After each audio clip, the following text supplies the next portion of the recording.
ಹುಟ್ಟಿದರೆ ಕನ್ನಡ ನಾಡ ಹುಟ್ಟಬೇಕು, ಮೆಟ್ಟಿದರೆ ಕನ್ನಡ ಮಣ್ಣ ಮೆಟ್ಟಬೇಕು. ಬದುಕಿದು ಜಟಕ ಬಂಡಿ, ಇದು ವಿಧಿಯೋಡಿಸುವ ಬಂಡಿ.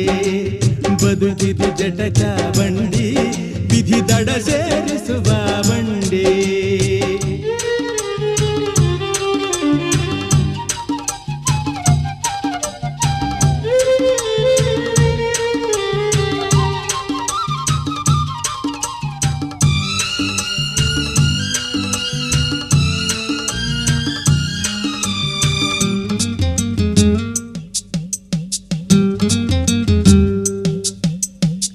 ಬಳಿದ ಬೆನ್ನು ಹತ್ತಿ ನೂರಾರು